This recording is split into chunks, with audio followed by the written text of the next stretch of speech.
Well, hello and welcome to the Brian Hornback podcast. This is episode 46. We have been interviewing some city council candidates, and unfortunately, of the 9 I wanted to get on before August 31st, I've not been able to get all 9 of them on. And that's unfortunate, but we'll do better. And by the November election, we'll have them all on. But this is episode 46. And this one's going to be a little different than ones you've seen already, primarily because this one's going to talk a little more in-depth about something that I know a little bit about, and that is about the Republican State Executive Committee. On August the 14th, about 2 weeks ago, the State Republican Executive Committee met in Nashville at the state capitol, and they had their meeting that they would normally have in August. What that means to the people in Knox County is that we've had a couple of folks. There's a man and a woman. Let's set it up first. There's 33 state Senate districts across the state of Tennessee. There's a man and a woman in each state Senate district that serves on the state executive committee. It's a man position and a woman position. So 66 people that make up this Republican State Executive Committee. Same way with the Democrat Party. So those of you that are Democrats, you're listening, same thing, it's just a different party. Okay? So in State Senate District 6, we had 2 vacancies. We had the man and the woman vacate before their term ended. It's a 4-year term. They're elected at the state Republican primary every 4 years. The woman vacated, and that was Michelle Carringer. She was elected for 3 years ago, a little over 3 years ago, and she vacated because she was elected to the last August. She was elected to the, well, actually, I guess it was last November. She was elected to the state House of Representatives. So she vacated when she took office in January of this year. She vacated the State Executive Committee because she had to. Can't serve in the legislature and on the State Executive Committee, I don't think. Anyway, she chose to vacate, whether it was mandatory or not.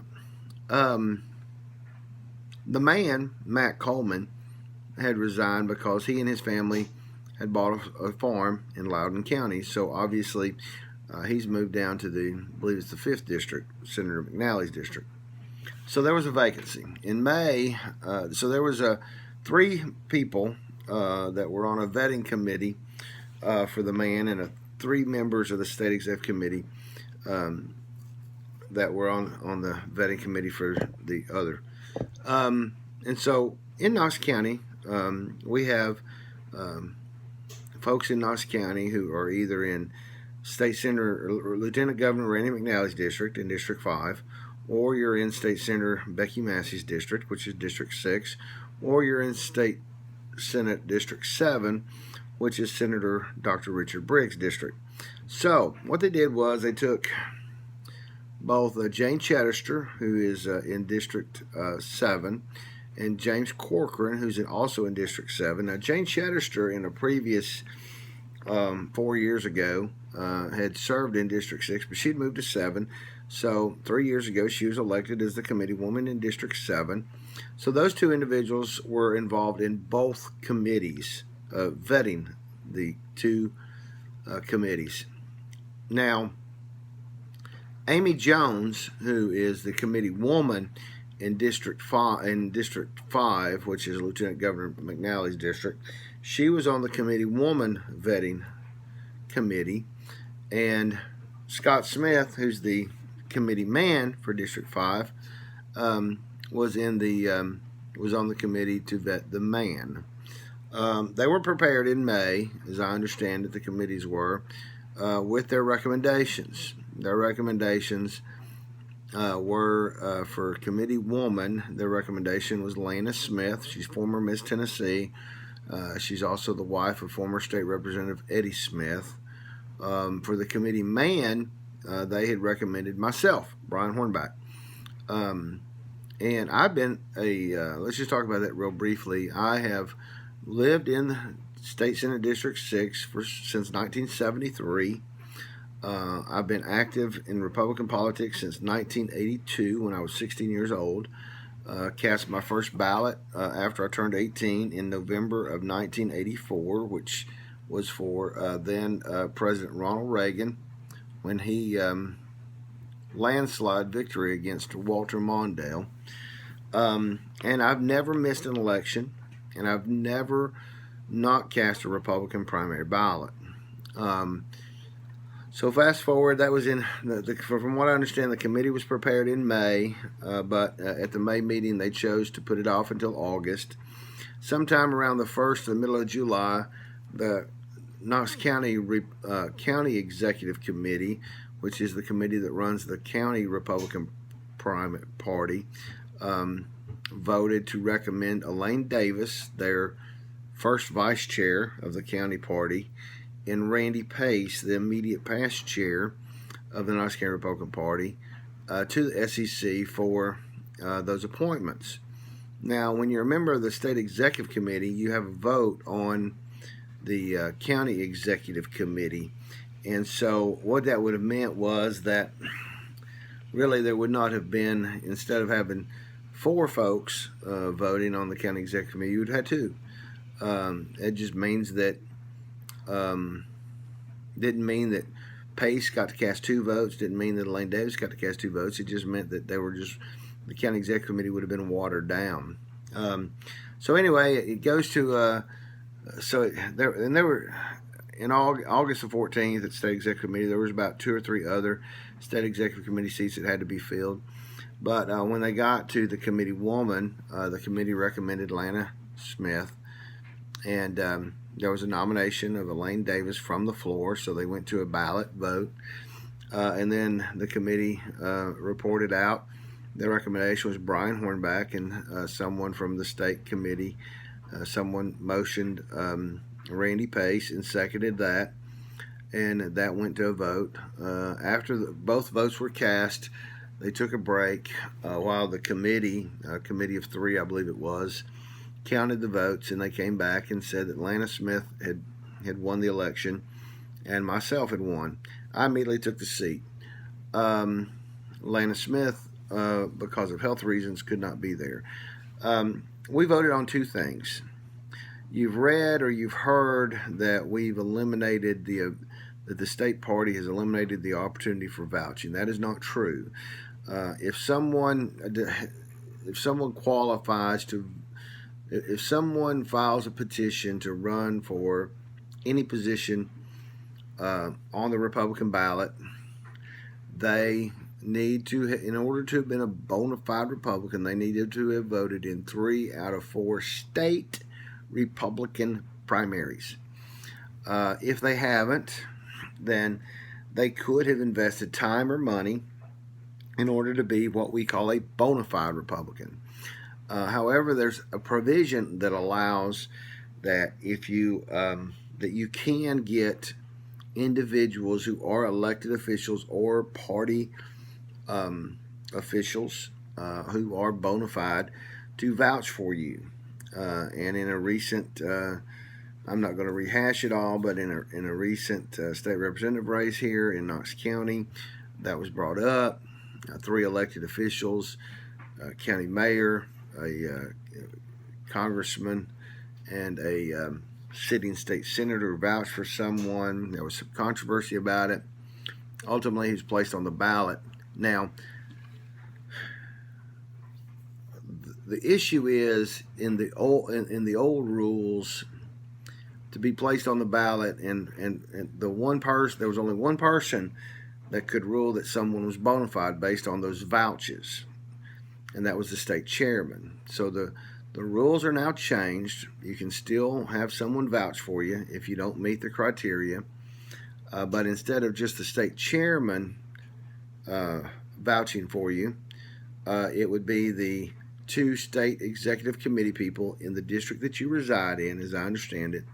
So if you're a candidate and you're in District 6, you would need to get Lanna Smith, the state Republican chairman, and myself, or a majority, which would be 2 or 3, to say that you have met the threshold to be on the ballot. Okay, so that's the change on that. Pretty easy. I think it's a step in the right direction. In the past, if someone was challenged, like the previous one that I just mentioned, it went to the entire state executive committee. In my opinion, 66 people plus the state chairman is too many people. I think the people in Memphis don't really give a rat's rear end about what's going on in Knoxville or Johnson City. And the people in Johnson City and Knoxville probably don't give a rat's rear end what's going on in Memphis. So I think it's a step in the right direction. Had I been on the executive committee and on that particular rules and bylaw committee, then I had an epiphany about a month ago about how I think that ought to be done, but we'll save that for another day. If that ever comes up again, then I may present that now that I am a committee member. The second big issue was the assessment of fees. So if you decide that you want to run for a countywide office, if you're Glenn Jacobs and you want to run for re-election next year, qualifying petitions will be handed out on December the 20th. They have to be returned by February the 17th, and you have until February 24th to withdraw if you want to withdraw. But if you're Glenn Jacobs and you want to run for re-election next year, and you go and pick up a petition and you get 25 signatures on it, and let's say Glenn Jacobs is pretty quick, he picks it up on December 20th and he files his petition on, let's say, January the 2nd, because they're not going to be open on January 1st.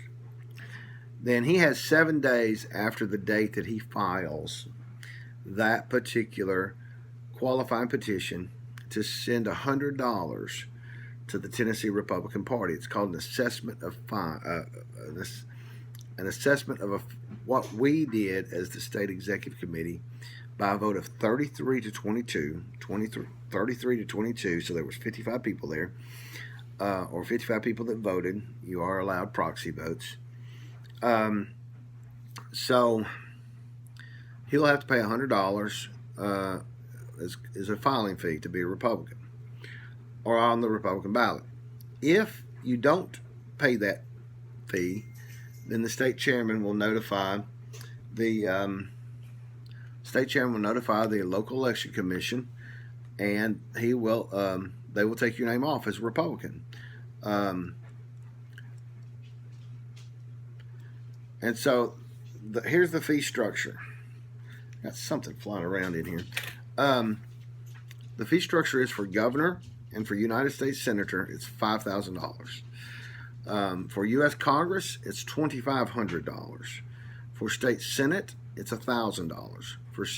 For the state representatives, it's $500. Partisan judgeships, $500. We're going to immediately come back to that one. For countywide office, it's $100.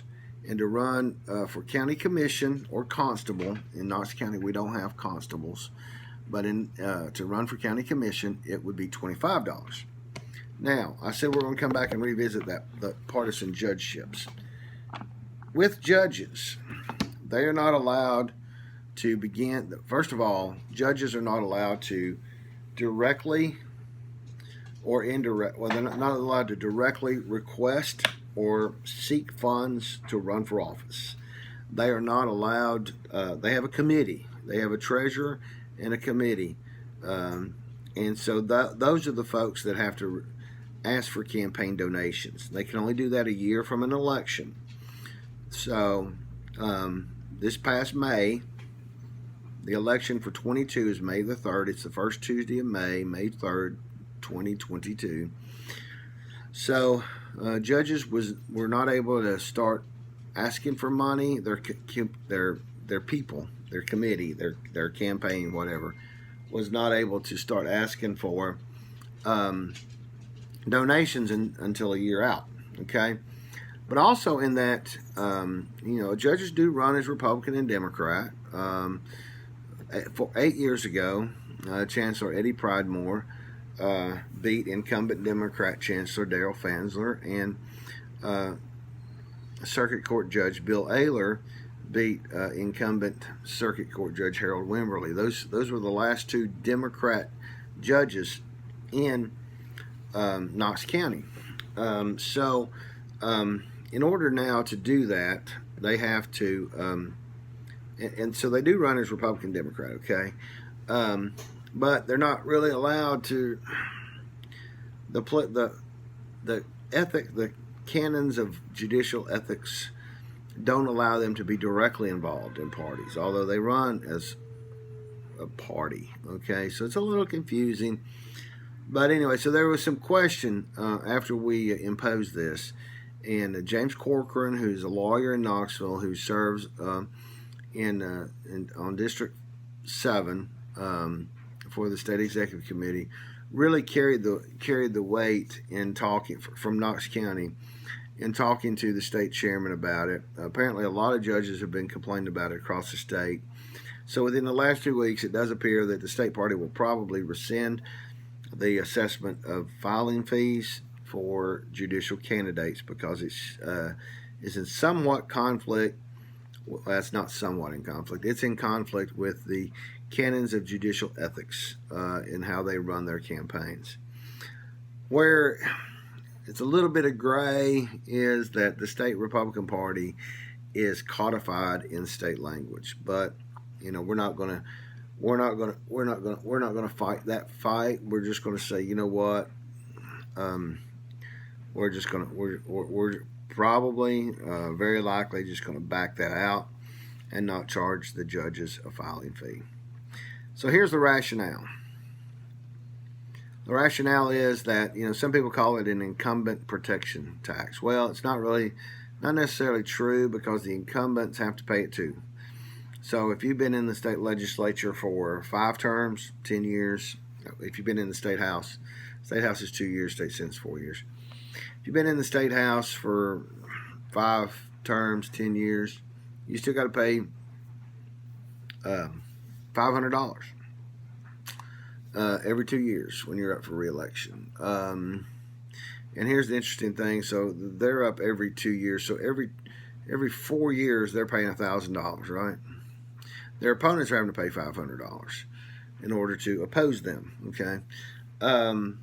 State senators have to pay $1,000. You say, well, why do the state senators have to pay more than state?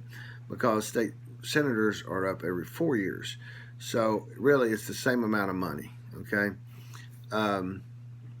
So when they re-up, Senator Briggs is running again next year. He'll have to pay the $1,000. If he has a Republican opponent, he'll have to pay the $1,000. The rationale is that we just don't want, you've had a lot of people. I don't want to say we don't want, because that's not at all what I'm saying. You need to have some skin in the game if you're going to run, and if you're going to, just putting your name on a ballot to run for county commissioner just because you like to see your name on the ballot, you should pay a token price of $25 to run on the Republican ballot. $25 for county commission, $100 for a countywide office is not a lot of money. If you're running for office and you got to raise $75,000, $100,000 to run countywide, then you should be able to raise some money in order to do that. But here's the other thing: the Republican Party's come a long ways in our database. And so those individuals would have access not only to our brand, which is the Republican brand, which is the supermajority brand. We have, 73 out of 95 state representatives that are Republican, and we have 20-something of the 33 that are in the state Senate. We have both the U.S. Senate seats. We have the governor's seat. We have... of the 9 congressional seats, we have 7. There is something that's when you're a Republican, like me, it's been involved since I was 16 years old, and I'm now pretty old. Um, you know, then that's great, and I should be able to run. But because of all my involvement, I should be able to raise $100 to run for countywide office. I should be able to raise $25 to run for county commission. I should be able to raise $500 to run for state rep. I should be able to raise $1,000 to run for state senate. I should be able to raise $2,500 to run for Congress. I should be able to raise $5,000 to run for Senate or for governor. Okay? Outside of that, all you really got to get is 25 signatures on a petition and that money. But, it's going to cost you more than those monies to be on the ballot. But, again, when you're a Republican, you get the benefits, you get the database, you get the other things. Now, James Corcoran, who I mentioned that serves in District 7, the district beside me, made a motion that I seconded, and it passed. And that is that if you're a Republican and you're running against a Democrat, a sitting Democrat, or you're running, if you're running against a Democrat, then you don't have to pay the fees, because we want to encourage Republicans to challenge Democrats. So we did begin the paring down process, and that's what we're doing on the judges. We're bringing them into compliance so that they don't have a question of the issue. Now, I'm sure if they or their folk want to contribute to the Tennessee Republican Party or the Knox County Republican Party, we'll take their money, I'm sure. I also want to say, people say, well, why did the State Executive Committee not assess a filing fee to their position? It's very simple. The State Executive Committee is elected every 4 years, on the Republican primary ballot and on the Democrat primary ballot. And we have to go, living in Knoxville, I have to go to Nashville or Murfreesboro for meetings at least once a quarter. That's on me. Whether the gas and the travel over, and if I choose to spend the night over there, that's on me. And every year we have to join the Capital Club, which is $100 for the Tennessee Republican Party, which I've done something equivalent to that in 2019. BrianHornback.com, the mothership of the Brian Hornback podcast, sponsored a hole at the chairman's golf tournament in Nashville. So I've continued to make monetary donations to the state party. In addition to that, there's a statesman's dinner every May or June. And obviously, the state executive committee members are somewhat expected to be there. So we're looking at already, not only are we spending our money to go to the meetings, to participate in the meetings, potentially giving money to candidates who are running for office, giving time, but we're also giving in excess of $200 a year for the Capital Club and the Statesman's Dinner. So that's why there's not an assessment of fees, filing fees for the SEC, because we're already paying more than we would have had to have paid if we were going to assess filing fees on ourselves. 32 other states have filing fees. 32 other states, Republican parties, already have filing fees. So we are, in essence, the 23rd.